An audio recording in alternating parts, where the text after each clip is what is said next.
First Deputy Superintendent Chris Fiore of the New York State Police.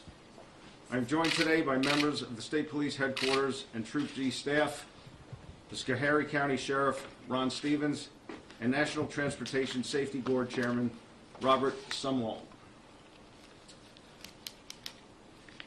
Our thoughts and prayers are with the victims and their families following this horrific tragedy.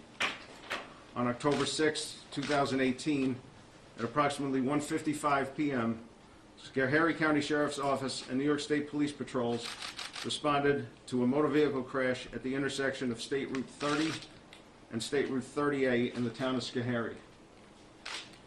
The investigation at the scene revealed that a 2001 Ford Excursion limousine was traveling southwest on State Route 30 and failed to stop at the intersection with State Route 30A. The limousine traveled across the intersection into a parking lot and struck a 2015 Toyota Highlander that was unoccupied and parked. Two pedestrians standing nearby were also struck and killed. In total, 20 victims were killed. All were adults. 18 of the victims were in the limousine, including the driver and the two pedestrians that were struck. At this time, the identities of the victims are not being released pending the autopsy results and notification of the family members.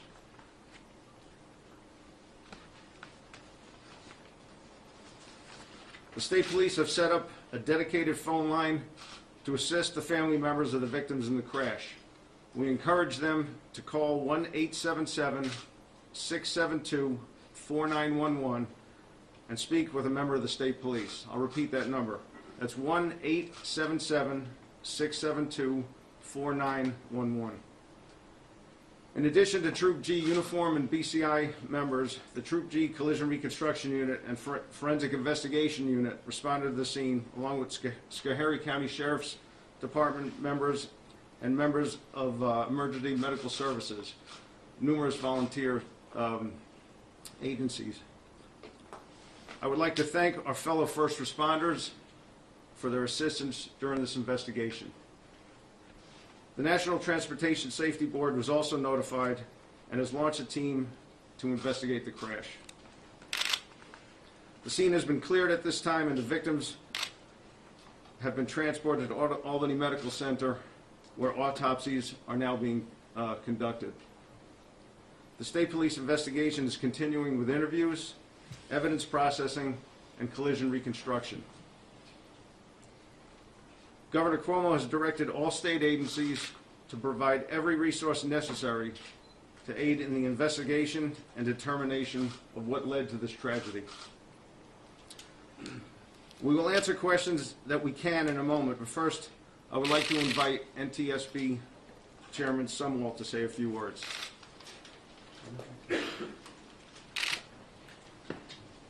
Thank you very much, First Deputy Superintendent Fiore. I'm Robert Sumwalt, and I'm the chairman of the National Transportation Safety Board. NTSB GO team arrived this morning to begin our investigation of this crash in Schoharie, New York. Before I go any further, I'd certainly like to express our condolences to all of those who have been affected by this tragedy. Our thoughts and prayers go out to them. The NTSB is an independent federal agency. We're charged by Congress to investigate transportation accidents, determine the probable cause, and issue safety recommendations to prevent the reoccurrence of those crashes. The investigator in charge leading the investigation will be Mr. Pete Katowski. Pete has over 3 decades of investigative experience. Mr. Katowski is leading a multidisciplinary team with experts in a number of areas, including highway crash reconstruction, survival factors, vehicle factors, including the mechanical condition of the limo, any roadway factors, and the emergency response. Also accompanying the GO team are members from the NTSB's Office of Transportation Disaster Assistance. They will be helping to coordinate the response for the families of those involved in this tragedy. The NTSB is also working with the New York State Police as they conduct their investigation. We are conducting our separate investigation, but we will be working together.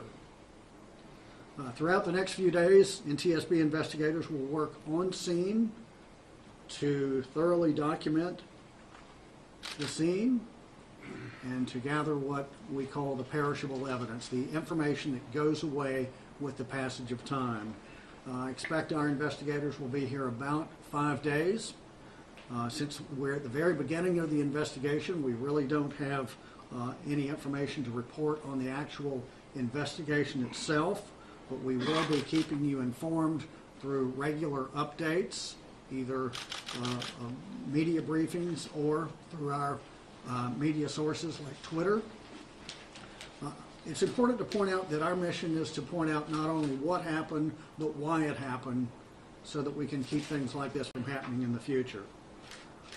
We will not be determining the cause of the crash while we are on scene. That will come at a later date, nor will we be speculating on any cause of the crash.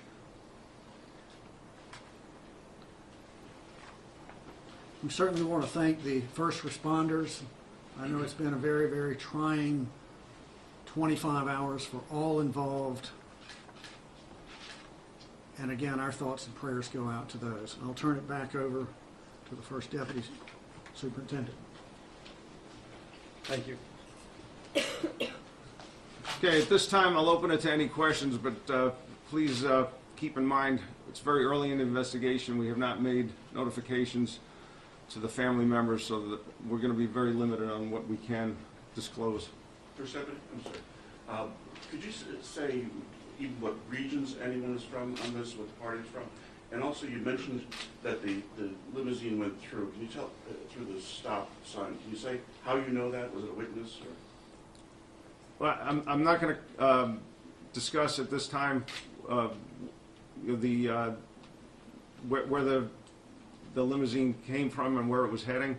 As I said, we haven't notified all the family members yet, so I'm not going to comment on that at this time. Like not even general regions, if they're all upstate or anything like that? That's fine. It's early on in the investigation. I really can't. And also the point about the limousine going through, how do you know that? Is that a witness or some other? Well, there were witnesses at the scene, but just from the the evidence discovered at the crash, it was apparent that this was the direction of travel and what happened. Where was the limousine coming from and where was it going? Yeah, I can't comment on that right now. Did everyone inside the limousine die, including the driver? Everyone inside the limousine was killed. Was the limousine over capacity, or do you know, or was it fit for the number of people that were actually in it? I can't discuss that at Do this we have a point. sense of what killed them? Was it blunt force trauma? I'm not going to get into that. Was as there well. anybody involved in the accident that survived, was just injured and survived the accident? When you say involved in the accident, what do you mean? Like, were there any other bystanders that were hit or involved in this? I can't comment on that. Are you going I'm to do not sure. toxicology on the driver? We'll do a thorough investigation, including an autopsy of all the victims and the driver. Do you know if they were speeding, if the limo was speeding? Don't know that at this time. Is there if the brakes were working on the limo? Again, that's part of the investigation. What are the laws pertaining limo drivers? Do they have to have any kind of special licensing, or do passengers have to wear seatbelts inside limos? What are the laws pertaining to that? The front seat passengers and the driver would be required to wear a seatbelt. The passengers in the back would not. And how about when it comes to the limo drivers generally? Do they have to have any sort of special training or licensing? There are specific designations, but that's also part of the investigation as to what was required for this particular vehicle. First Deputy, there were 2 bystanders, is that correct, who lost their lives in this incident? There were 2 pedestrians that were struck. Were they walking along the area, or were they going to That's the still cafe? under investigation. They were not in the limousine. Is What there type any of vehicle information was about it? the record of the driver? Excuse me? Is there any information about the record, the driving record of the driver? Again, that's part of the investigation. Can you identify the company that was operating? Not at this time. What's that, because to be clear, those two pedestrians were among the 20 people who were killed, correct? Correct. Was it, Can you again give with a the word? seatbelts, I'm sorry, again with the seatbelts, was everybody, do you know if everybody in the limo was wearing seatbelts? We don't know that at this time. Do you have any idea if, anybody at all had a seatbelt on? Or? That is unknown. What was the type of vehicle was it? It was a 2001 Ford Excursion limousine. Licensed in the state of New York? Yes. Is it? Yes. Can you just give a word about the magnitude of this crash? I mean, 20 people killed here. From your experience, just a word about the magnitude of this. I'd rather not comment on that. Can you recall a deadlier incident in this area or New York State? I wouldn't comment on that. This is the third incident that we know of in the last 5 years that has involved limousines. Can you talk about maybe what you would like to see done in the future to keep people safe inside limos? You can direct that to the NTSB. Well, thank you. The NTSB is very concerned about safety on our roadways, and we are here. The fact that the NTSB is here indicates that we're very concerned about this. You asked about the magnitude of this. 20 fatalities is just horrific. I've been on the board for 12 years, and this is one of the biggest loss of lives that we've seen in a long, long time. Colgan Air up at Buffalo killed 50 people, but this is the most deadly transportation accident in this country since February of 2009. Mr. Fiore, do you have an estimate of the speed the limo was traveling, and do you believe it was in compliance with the regulations at the area? We do not have an estimate at this time. That's part of the investigation. Is there any indication that weather might have been involved, say fog, wet roads, anything like that? Again, that will all be part of the collision reconstruction. Was everyone pronounced dead on the scene, or did anyone get taken by med flight? I believe there was one victim that was transported to Albany Med with a medevac. Last question. Mr. First Superintendent, I'm sorry, that intersection, have you found through your records that there's been a lot of accidents there, an unusual number of accidents? I can't speak to that either. It's a T intersection with a 50-mile-an-hour speed. I can't speak to that at this time. Can I just ask the NTSB one more question?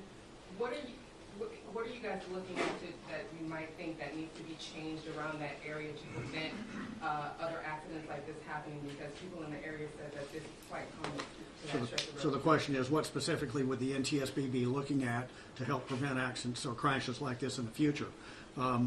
We at this point in time, we look at everything. We look at the vehicle factors. We look at the roadway. We look at survival factors. We look at the condition of the drivers, the licensing of the drivers. We look at the operator itself, the company. We look at everything. We cast a very broad net to see what's out there, and then in our analysis phase is where we start winnowing it down.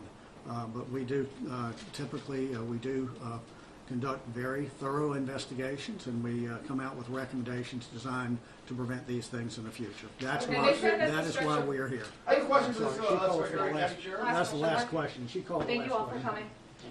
I have a question for the Harry County